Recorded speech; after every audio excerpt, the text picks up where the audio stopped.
Hi, my name is Kate DiLeo, author of Meeting the Megaphone and founder of the brand Trifecta, and you are listening to EA Interviews. EA Interviews, episode 461. Inspiration, transformation, success stories, and the imperfect action round. 7 days a week. Join Mario Ficini for today's Expert Authority Effect interview. Expert Authority World, have you ever wanted to connect with your audience more? Have you ever wanted to obviously sell more and get some benefits out of what you've been doing? Well, maybe you should be having more conversations and stop just yelling at people and telling them what you think they want to hear, and maybe ask them about what they are really most interested about. And that's why I'm excited to have Kate DiLeo on today's episode. I'm going to bring her up right after we thank our sponsor. Every business needs a book, including yours. And that's why I'm launching my new book to help you regardless of where you think your current writing abilities are. Visit eapublishingmethodbook.com today to learn the 7 steps to publish and promote your nonfiction lead and profit-generating business book in 8 weeks. Once again, that's eapublishingmethodbook.com. Here she is, ladies and gentlemen, Kate DiLeo. Kate, how are you feeling today? I'm great. Thank you so much for having me on the show today. Oh, it's my pleasure. I can't wait to just jump in because you have so much information and knowledge to share with people about having the conversation. And when we were getting ready, I thought it was surreal because I could tell how eager you were to have the conversation. And that's exciting to me because there's people in business who I found just want to share information or being a author and speaker, they just want to talk to the audience, and I'm very much in your vein, and it's one reason I wanted to have you on the show because I'd rather have an actual conversation. So what's your take on it? Well, it's a great question. First off, I'm a two-time founder and serial entrepreneur, to be honest with you, but I wasn't always one. And I think what I've learned in my practice of helping companies around the world build brands that win more work, this idea of moving away from shouting at people and telling them everything we think they need to know in order to be compelled to buy, and instead creating a message that actually engages them in a conversation is really at the heart of what I teach. I believe that buyers today, Mario, more than anything, are tired of being inundated with messaging that's not even remotely in their wheelhouse. They're tired of what I call megaphone marketing, just so much information. And what people really desire is to engage with brands in such a way that they feel heard, they feel deeply understood. And so that's really the power of how brand can impact your organization, is through a compelling conversation that really leads to a conversion. Why do you think so many companies think the secret is to go rant, rant, rant, rant, rant, and just talk at people? Well, I think that there's two things, actually. There's two pieces to this. I love whenever I teach a room full of marketers or founders about this. Everybody raises their hands when I ask, how many of you have been guilty of megaphone marketing where we've got those long ClickFunnels pages? You ever have that where it's like feature, benefit, call to action, button, button, button, button. And we've all been there, done that. And so there's two things to keep in mind. Number one, I think that this is very common because the industry really set the precedent about 5 to 10 years ago that ClickFunnels and these long funnel pages were the way to go. We've since learned that they're really not. But secondly, and this is really at the heart of the matter, I think that the reason that we're so tempted to do this type of what I call megaphone marketing is because we have a serious case of FOMO. I think many of us worry that if I don't tell them all of these details and all of the amazing things that my products or services offer, then they're not going to understand it, and they're not going to see the full value, and they're not going to buy. That's why we do it, is fear at its core. What's the solution to it then? Well, candidly, the solution is to stop telling stories and start having conversations. That's really the whole thesis of my book, right? And what we do in order to have that happen is by creating a brand message that is systematically layered in such a way that your message actually provokes that person, whether they see it on the homepage of your website or they hear it in the Zoom room in a conversation or at a local event. when they hear the pitch, they continue to go, now that's interesting. Tell me more. Now that's interesting. I want to go deeper. Now that's Mm. interesting. How does it work? So the idea here at its core, Mario, is to really create a brand message that actually compels people at every step of whatever they see, read, or hear to understand, wow, what's in this for me? Why should I go deeper? But what if they're missing out on the 37th bullet point that your last customer just loved? Then are they the right fit for you? Ooh. It's interesting. If we take a step back let's take a step back for a second, because if we talk about brand, by the way, and I'm totally a pragmatist at my core, because when most people hear the word branding, they're like, wah, wah, that's fluffy, that's super creative stuff. I don't really care, Kate. I'm here for revenue. Okay, well, let me back up and let me just explain that when I talk about brand, I'm talking about your go-to-market messaging. That's ultimately your path of least resistance to revenue. So let's get that straight. What do you say to whom, where, in order to get more of the ideal prospects to the right table at the right time? That's what brand is. That's what your core message is. But the thing is that in order to have that message work, Mario, we have to take a step back for a second and ask ourselves, well, who the heck are we targeting and why? And what do they even care about? What is the deepest level heart pain we're solving for them? Because maybe that 38th bullet point doesn't even matter. We're spending so much time thinking it matters because we built the thing and we're so into the weeds of our products and services, right? But hold on, have we really gone back to the beginning and thought about what do our customers care about most and speak to that? Have you ever found, let me rephrase this. How many times have you found the things you think they want to hear are nothing that they want to hear, and the stuff they tell you wasn't even on your radar? I'll tell you, I've worked with 300 companies. It's probably a 50-50 split. Half of those, I like to say they were in the ballpark. They were in the ballpark. They had a pretty good sense. They're like, well, we see this pattern among our customers and we think it's on these areas, but they didn't really nail down what is the bottom line pain that they solve. The other half, completely off. Now, by the way, I have to tell you, I have a secret passion for working with what I call technical founders and super analytical thinkers, because I am one. And a lot of times we're so in the weeds of the thing that we built and the thing Mm-hmm. that, we're doing, that we miss the memo that sometimes, to your point, it's out of left field what the people actually care about, but we're so caught up in these amazing other cool features and benefits of the product or service. We're like, but yeah, but what about this? And the customer's going, I don't care about that. Or I don't care about that as much as this over here. So, candidly, that example is from my own experience. Around 2012, I launched a software builder to build WordPress websites automatically in under 5 minutes. Very technical. Yeah. And I'm like, oh, we need this, and we need this, and we need this. And there was over 24 things no one really gave a crap about. And there was like maybe 4 or 5 that were like, here were the actual pain points. And I Right. learned that from doing surveys. And it was like, and I just looked, I go, do you know how much money I spent investing to build that and no one cared? But It's it was so cool heartbreaking. because I go, all we have to do is like, it's not that we didn't care about these moving forward. It was, okay, we don't put so much effort and focus on them. But those main ones became like, how do we double and triple down and make these through the roof? We don't need 478 different options. We need like 7 really, really good ones that are like preempting what you're thinking. So I Yeah, always that's love asking people that because it's like, oh yeah. oh, you wouldn't believe what happened. I did this survey, or like when we do books for people, the covers, it's like, oh, I need this on the cover. And it's like, no one cares. No one What cares. about this? No one cares. I think for us as entrepreneurs or as business leaders, it's very tough for most of us, and rightfully so, because we care so much, um, or we're so personally invested in so many ways. It could be financially, your career, whatever it is, right?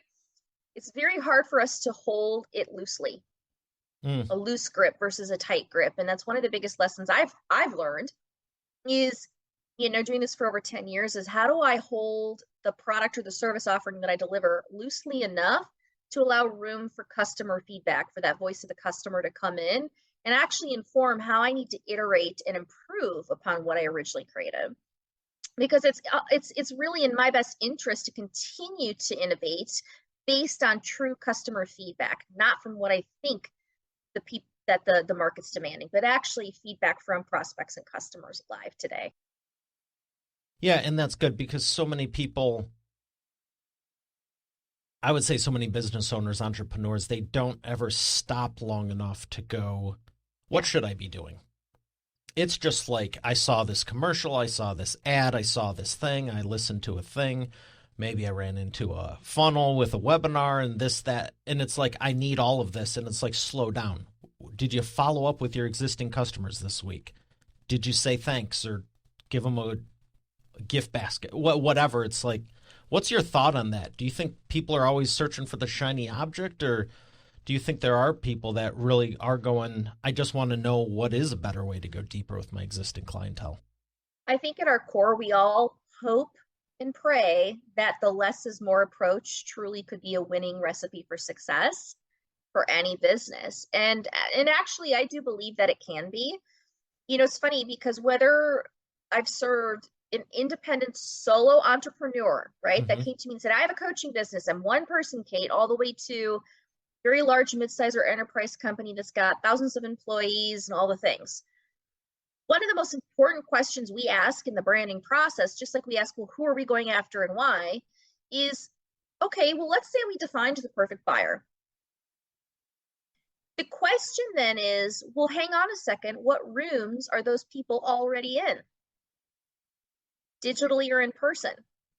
In other words, for many companies, we have to almost reverse engineer it a second and think smarter about prospecting, because really what we're asking ourselves is, well, if they're not on Facebook, why do I feel this expectation that I'm supposed to even have a Facebook profile or run Facebook ads? Well, hang on. Do I even need to do that? Or is it in my best interest to show up into a CEO mastermind or roundtable group once a month and give some value there? And that's where I'm going to get my client lead. I think it's ultimately about, where do people already gather to solve problems and to network and to grow? If you can get into those rooms and become a value-adding participant in those rooms and deliver your authentic brand pitch, 99.9% of the time, that's going to be a recipe for success. Now, by the way, one final caveat is certainly that does mean sometimes those rooms are digital. Okay, if they show up in forums, if they show up on blogs, if your particular user base or your audience happens to like ads of certain formats and they happen to search on Google, that's their preferred method. I'm not saying throw the baby out with the bathwater. What I am saying, though, is you need to think smarter about what are the one or two face-to-face and the one or two digital levers you need to be pulling from a prospecting approach to actually make more sense of your marketing budget and see a higher ROI. I loved everything you said there except one thing. What? You said the last caveat or the final caveat. I hope it's not. I hope there's like 30 more. I want to ask you, so what I'm hearing is maybe double or triple down on Facebook instead of trying to hit all social or Instagram or LinkedIn or That's YouTube. Right. Yeah, in fact, it's really funny because I always have, I practice what I preach, right? So if you rewind back to 2019, and by the way, probably like many people listening in, I was a professional side hustler for many years. I had a corporate career. I had my business on the side. I was doing fine. And then in 2019, I went totally rogue and went out full time on my own, and then COVID hit. Oh my God. Okay. So, here's the thing though. In 2019 and 2020, for about 18 months, I did a test. I hired a team to build content for social media that was a blend of informational posts, live videos of me, pre-recorded professional videos. We then did branded informational with photography, and then personal posts about my family. I mean, we did all the types, right? Mm-hmm. We went out and we tested it across Twitter, Facebook, Instagram, and LinkedIn. Okay. 18 months, 7 days a week, push the same exact content and work to build audience bases. And my job was to go and engage on all those platforms every day with people, right? Where do you think, being in the world of business and branding, my audience was? Oh, a part of me wants to say LinkedIn, but I'm feeling like Instagram too, just because it's so visual. I got nothing on Instagram. Now you could say that's because you were doing it wrong, Kate. Okay, well, I hired experts to help me. Um, it was only LinkedIn. And I had to take a step back and actually ask myself, Maria, in order to get to the next level of my business, I need to cut the fluff. I had to lean up where my time and my energy, my dollars were going. And what Mm-hmm. that meant is I made a very big, risky decision to go all in on just LinkedIn. So that's actually the only place I show up now.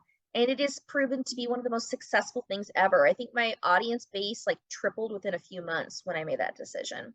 Wow. You know, I don't have 100,000 followers. I've got tens of thousands, and that's great. But it was because I was audacious enough to say, this is where people show up for my type of value adding information. They don't go to Instagram to learn about brand typically. They're going to show up on LinkedIn. Okay, Yeah, and I no would also problem. say it depends on the industry because I know like health, wellness, food, athletic. I don't Yes. know if I'm just repeating the same stuff, but certain ones, like if you have a picture of a great looking salad, yeah, Be on Instagram's going to be Instagram. great. Absolutely. And I remember thinking to myself too, what kind of photos am I supposed to come up with to put on Instagram to compel these people, The right? reason I said Instagram is because there's people I've seen that are that do branding and they have killer graphics and fonts and since you can do video, they might have the text pop in a little bit. And I'm like, okay, so part of me, business wise, I'd say LinkedIn, but maybe it's more professional in the creative side. I feel gets lost flat out. Well, it's great that you bring However, that up. what's that? It's great that you bring that up. If I were a graphic designer, Yeah. you better believe I'd be on Instagram, But should right? Wouldn't you? that make Because there sense? are more business. If you're a graphic designer, you should still be on LinkedIn because it's business professional. The thing But what with Instagram YouTube, offers is viral ability that LinkedIn doesn't quite do. And for people, send photos. yeah, and the thing with YouTube is it's really, are you polished enough to be confident on LinkedIn and Instagram and have animation or Yes. movement or something? I shouldn't say animation because people think I'm talking about drawing Mickey Mouse, which I'm not. But I Yes. just mean my background's in video and special effects and animation. So whenever I see something, even if it's a cool picture, I Right. go, like even the logo here, I'm like, I see that and I go, well, it could be popping in and sort of the thing and spinning and like I see it with the movement. So if and I know when you're doing logo design, if you can design it in black and white, it'll work in color. So That's I right. look at graphics as if it's solid here, it'll probably lend itself to video well, That's regardless right. of what avenue you go down. So I would I still think yeah, that's interesting. I'm sorry it didn't work for Instagram because I still think Could it could. could it work? I Absolutely. think so. But Here's the question though. What's the cost benefit analysis? If you're a small business, how much money do you have in your marketing budget? did you How many define a platforms marketing are you on? budget? There you go. Well, I Yep. was just joking with someone last night. Well, I got $100 Google Ads thing in the mail for the postcard and it didn't work. Really? And my analogy to that is imagine paying for your books the first semester, not year, first Yes, semester of college. You spend $1,000 on the two books, and then you're like, well, where's my degree? Really? exactly. Why do entrepreneurs apply the same logic to, okay, I'm going to do ads now, and you spend less money than you do on lunch, and then you wonder why you're not making $1 million a month? It's It's really, and illogical and delusional.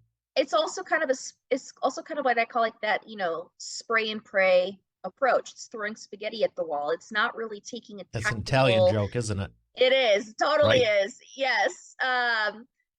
Throwing spaghetti at the wall. It's a Minnesota saying. That's all I'll say. But so Bolognese. yeah, yeah, bolognese. There you go. But I think again, if we go back to the heart of this, your brand at its core, which defines the premise of who you are, what you do, how you solve people's problems, it also defines who you're going after and who you best serve and why. If you have that down, that should dictate then what are the right digital platforms where you can have the highest ROI. That's ultimately what we're trying to say here. Could Instagram work in my case? Absolutely. But when I took a step back going, I don't necessarily think I want to be on Instagram. It's not really my personality. I know a lot of, by the way, I know a lot of introverts that are like that. They're like, no. What about So they prefer TikTok then? LinkedIn. Ooh, scares a lot of them. Sometimes TikTok's great though. Sometimes TikTok's perfect. This is all getting back to what's your comfort level, what's going to work, and how much money do you have? Because you're going to have to actually spend time. I spend 4 to 5 hours a week just working with my team around content. How much time are you That's a putting pretty into good that? amount. And you If have a you team want to who's see doing the ROI, content. How much time do they spend executing it? 10 hours a week So you, at okay. least. So when you think about, oh, I want this to magically happen on Instagram, back yourself into it. Look at your schedule. How much time do I have? So if your lowest hanging fruit is LinkedIn and you're comfortable on LinkedIn as an entrepreneur and you know the space and you have real connections and you know how to operate it and you don't have to hire a big team, start there. That's the biggest thing. See what you can manage, and more importantly, what can I basically outsource to others who can take a bit of that administrative burden off of my plate. Yeah, I know a lot of people, oh, I'm working on content, and I'm like, but when do you do client stuff, and has this even generated you client stuff? And that's actually a very big concern for a lot of people is how do I feel this pressure that I have to be content marketer. Well, says who? I didn't start doing content marketing until a year ago. And that was only because I had written my book, which, by the way, 3 Muting years the ago, if you told microphone. me, muting the megaphone, yeah, if you had told me, oh, you should write a book, I would say that's the worst idea ever. I have no time for that. And I'm happen to sit down finally after people pushing me so hard. Can you write the formula of how you help people write brands? Can you just put it on paper? I love it. I love your process. I'm like, sure, I'll write the process, but I'm not going to write some ridiculous business book that nobody's going to read. I'll make it 100 pages. I wrote the darn thing in a week. And had I not done that, I would not be doing content marketing. But even in that, I made some serious decisions on what I was willing to do and what I was not willing to do based on the authenticity of my brand. Oh, good. One of them being, I'm not going to be on Facebook. That's not me. Don't care about TikTok right now. That's not me. There's certain things that I go back to and always ask myself, is that in line with who I say I am, where I'm trying to take this organization? Does it even match who I'm trying to be? Or am I getting back onto that bandwagon and having that FOMO that, oh, if I'm not blogging every week, then I'm going to lose sales? Nah, not at all. I've had people even say now with podcasting that you should be podcasting over blogging because you still get all the benefits and it's more fun and easier. It is. And it's also then a question of, do you host your own or do you just guest on everybody else's podcast? What's the answer? What's your answer?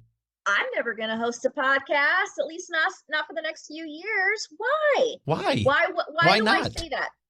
Because the time and energy it would take for me to build that audience pulls me away from what I do best, which is being in the room with the clients and building brands. And that's where I want my time to be spent. And that's my moneymaker. That's where I make money. So why would I take time away from my schedule where I actively am bringing dollars in the door? I have to protect my time and energy to a point with, I have 4 young children under the age of 8.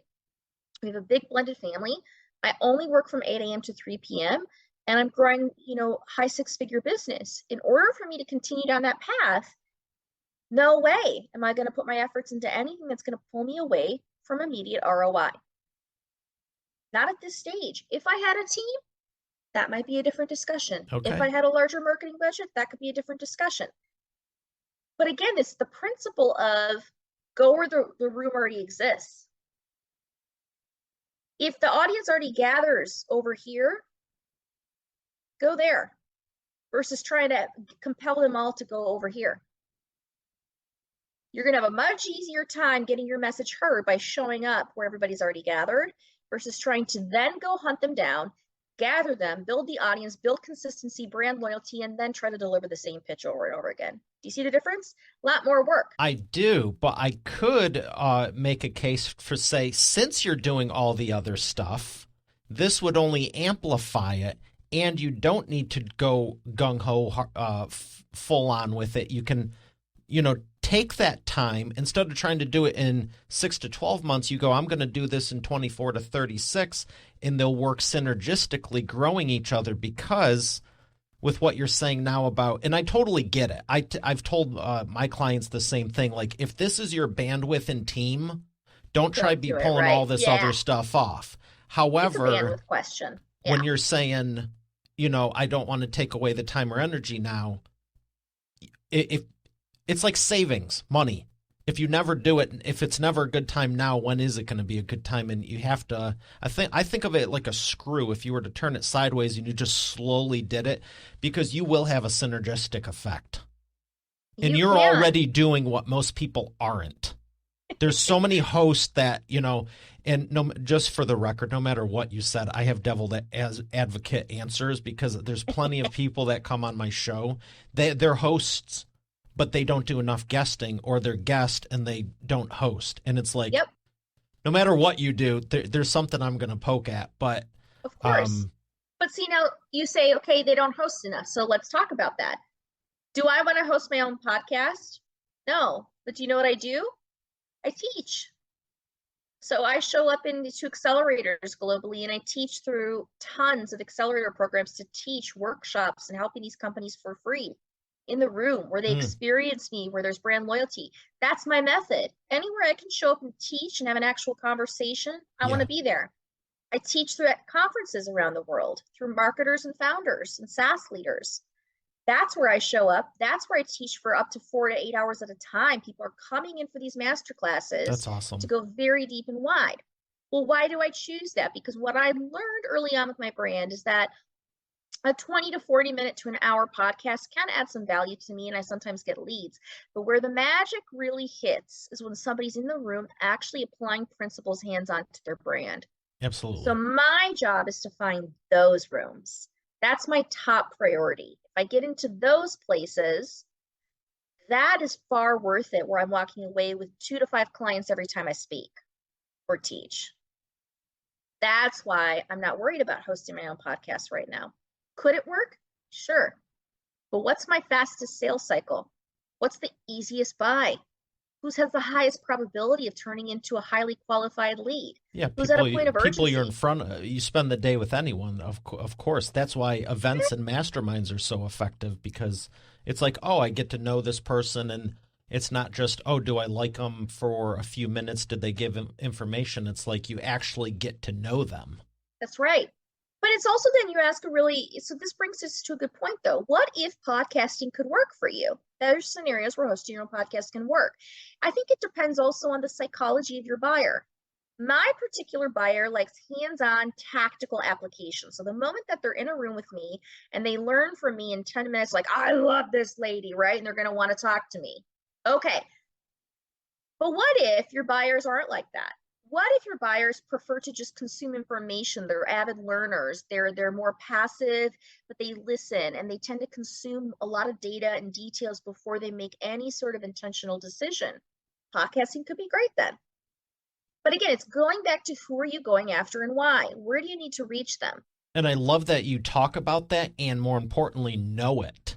Because so many people, it's like, oh, well, I hear this is good. And, we're talking about the podcasting, and this is, again, I know some of the top level podcasters, guests, whatever, and I love just going, how come you're not doing video? And if they are doing video, going, how come you're not doing it live? You know what I mean? You can go as far deep or as little as you want, and there's really no wrong answer. Like you said, it's what's best for you and your audience, but you better believe all my podcast friends, I'm like, how come you're not doing it on video, and how come it's not live? And there's very few that do it like we do. And then I think at that point, I'm like, how come you're not using special effects or whatever? I think it's important to ask those questions, but it goes back to who am I authentically? What's remotely going to rub me the wrong way? By the way, I'm a firm believer that if you as a business owner to test something, don't do it. Right. Oh my God, do not do it. Secondly, so you either outsource it or you don't do it at all. And the second thing is, what do your audiences actually care about? How do they learn? What's their psychology? What's their behavior and buying behavior patterns? How do they consume information? When do they come to the point of readiness? Understanding the buyer psychology of who you're trying to speak to and be in the room with is going to again dictate the couple levers that you should pull face to face and digitally. All of that information then sums up, I have clarity on the order of operations I'm going to take with my marketing based on a brand that completely sounds like me, feels like me, and is going to come deeply resonate at a heart level with my ideal prospects. Yeah, you have it so dialed in, and it's awesome to see because I'd say it's the biggest problem I've been telling people for over a decade. They're like, well, should I do this? That, and even before Facebook, social, and all these different things, podcast, whatever, I mean, you could take it to brochures, business cards, and a website. Yeah. And it's just like, well, which one should I start with? I go, who are you trying to attract? Who is this for? Well, I like the logo because my sister's brother's cousins like this. Yeah. The websites, I mean, I can't even tell you the stories with websites we've encountered. We had to like search out one of them. We had to search, well, dozens of them, truthfully. But this one, I always tell, it's like the website name was in two previous owners' cousins' son's name because he's the one who set it up. And I'm like, more common than you think. Oh my gosh. You're worried about like what kind of spaceship, what color the spaceship you should buy. I'm like, dude, you need to just like get your house in order and like take a sheet of paper and take inventory of like, do we have this password? Do we have their email? Can we call this person? Do you know when I started my business, all I did is I had a Google sheet, okay? I had a Google sheet and I tracked every call that I did that was a very high worth networking call or prospect call or client call. And I had all their information. And eventually I grew into the point where I was like, oh, I've got 500 people here. Maybe I should buy a basic CRM system. Mm-hmm. And so then I made that step and I progressed into that. I think it's really okay to give yourself permission to progress into things, okay? And then I added some automation to the CRM. And then somebody asked me, and I remember this conversation, it was August of 2022, and I was on a call with one of my best friends, Aaron, and I was driving to meet somebody for lunch, and he was driving me nuts because he kept telling me, and he's brilliant, I love this guy, and he goes, Kate, you need to do email marketing, and there's all these tools, and you can send an automated email to people with a welcome video and this and that, and I stopped him mid-sentence. The poor guy, I blew up at him. And it came out of nowhere and I just said, I did not get into this business to be a content creator. I got into this business to sit in the room and build brands that are the path of least resistance to revenue. And I'm not going to allow content marketing to get in my way of the thing that I know I'm called to do. So if that means putting content marketing to the side, then that's what I'm going to do. And he just like sat back and he got really quiet and he just goes, I love it. There's your answer. Like he didn't have any problem with that. And I finally realized I had to also like reiterate to him and to others who had influence in my life, say, hang on a second. I have choice of what I do, what I don't do, who I go after, who I don't go after, what I say, what I don't say. And again, it's coming back to who you really are and deciding what is the ultimate value that I deliver. Yeah. What do you want your business to be known for? People How do you want to be perceived in the marketplace, and what are you building? So I think so many few far in between. Not enough people take a deep dive like this, and I'm so glad you're talking about it because it's just, again, they read a book, see a webinar, and I think that's all good. I'm not putting any of it down. I mean, shoot, we publish books. But it's like, why are you following this? Is it, get the thing that lines up with your game plan and it's going to help you, not go, well, is this just one more thing I need to do? Because you're absolutely right. There's only 24 hours a day, 168 in a week, and you can't do all of it at once. Not one bit. You can't. I constantly get asked, but Kate, am I leaving money on the table? But Kate, you're leaving money on the table. You could do this and this. Do you realize I built websites for years? But websites for years. It sounds like what you're doing with diving deeper with them, you're doubling and tripling and probably even more by going deeper here instead of going, well, I'm going to pick up, this extra $5 here, this extra 50 over here. Go. Yeah. To be a jack of all trades, but a master of none. There you go. So do I want to be known as the master of branding in my space for who I serve and have referrals come through the door that I don't have to actively even target and market because I've built the expertise and the knowledge base that people just go, oh, you need to call Kate for that. There you go. There's and those referrals are priceless. So now you go, well, I'm not running ads here, here, and here, but I'm getting so many more here. Yeah, double down on it. I mean, if you know something's working, for sure. So I have hopefully a fun question for you. This is what I was hiding from you early on. What is this? It's the wheel of whatever. Ooh. Yellow or black? Yellow. Okay, let me stop it on there and make it yellow. I get to ask you whatever I want here. It's the wheel of literally whatever. Okay. So I think I gave you a couple hardball ones. I was just playing around earlier, but what's your grand plan with your business and family over the next 5 years? Would you still want to keep doing exactly what you're doing, or are you building this up to be able to take time off and travel more or something? You know what? It's a great question. I'll tell you on a personal note. So I had this as a side business for many, many years. And I actually got divorced and took my business full time within a 6-month window. Oh, wow. And people thought I was crazy. I was a single mom at the time of one daughter, who's now 8 years old. And now I'm married and have 4 kids, a big blended family, but, and they're young ones too, right? And in the process of all of that, I almost had a heart attack when I was 35. My health deteriorated severely with multiple autoimmune issues that I'm still fighting and still overcoming. And I remember when I took a step back, this was even before a lot of that hit, and I had to ask myself, what's this all about? Is this going to be all about my ego and making millions? What's the money going to be for? When's the last time an entrepreneur asked himself that? What's the money for? And I sat back and I just thought, my ultimate life goal is to work 20 to 30 hours a week from anywhere in the world and have my family with me. Now, at the time when it was just 2 of us, my daughter and I, the number was smaller. Now with 6 of us, those kids are very expensive travel companions. Oh my God. So flights cost a lot of money for 6 people. Here's the thing. The goal for me is very simple: to continue to do what I love and help people through branding from anywhere in the world, and to continue to have time to show up at the soccer games or the football games, to be home when my kids get off the bus, to be able to take care of my body and my health I'm going through rehab as we speak, physically, about 6 doctors I'm working with at the moment to get my health back on track and prevent severe issues. That's the goal. All the money in the world ultimately comes back to nothing if we don't have our time. Right. And we don't have the people that we love. So for me, that's the most important thing. And how I'm going to get there is I've continued to scale down my consulting work, taking clients one by one.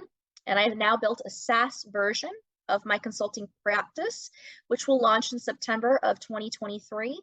It'll be a much better price using all interactive videos and AI to be able to bring people through my process and allow them within about 4 weeks' time to come out the other end with their brand written.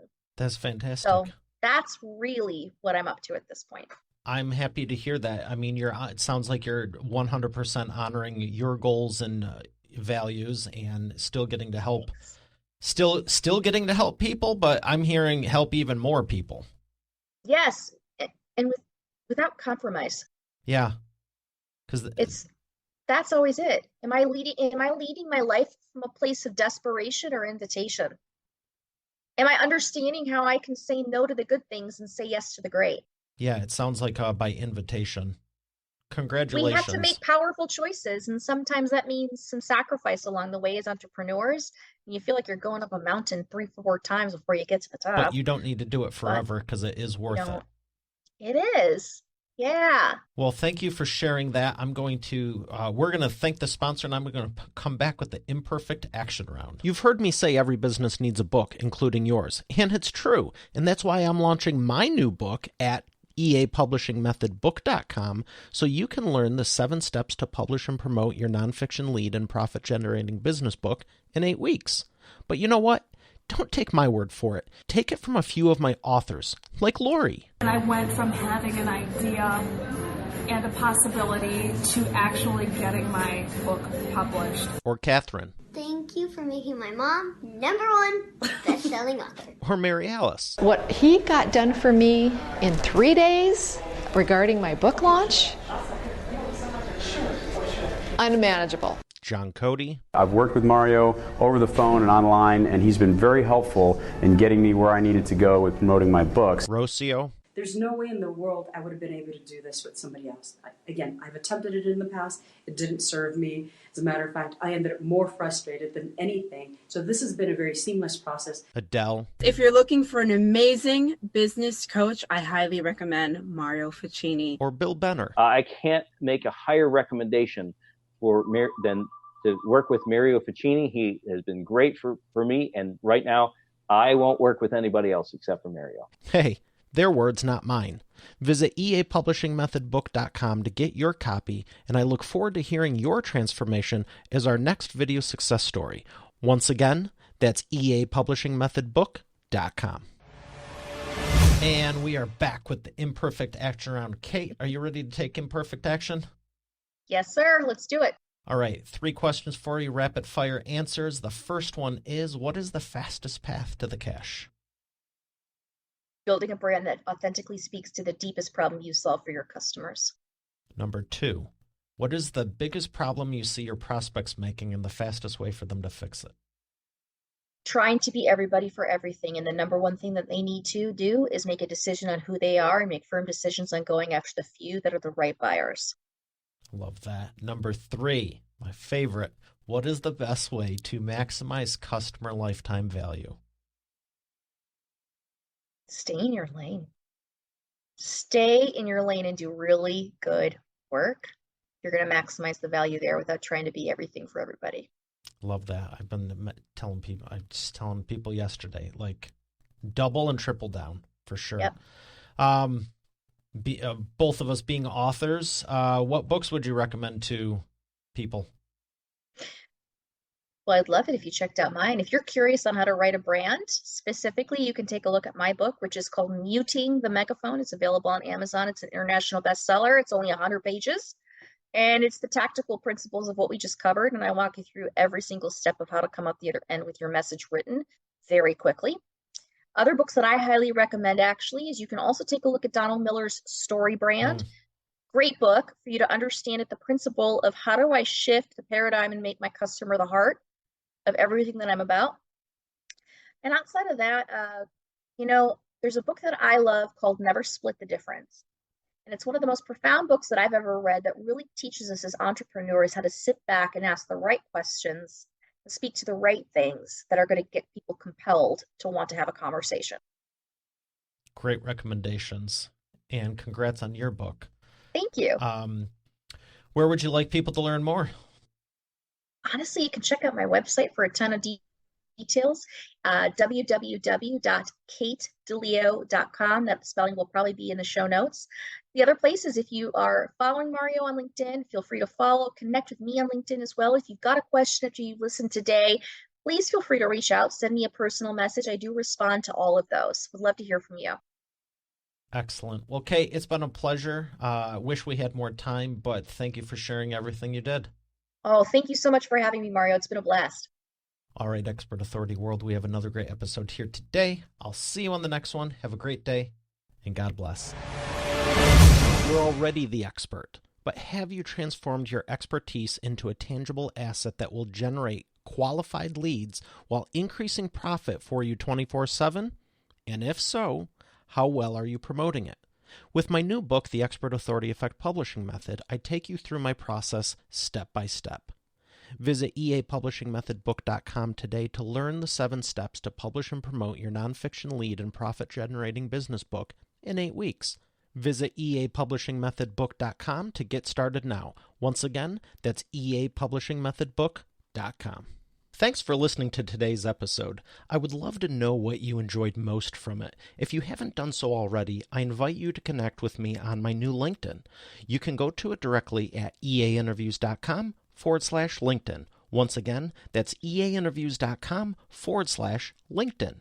Lastly, check out the full eainterviews.com site for complete show notes, the full interview video experience, links to the resources we mentioned, and more. Have a blessed day, and I'll see you on the next one.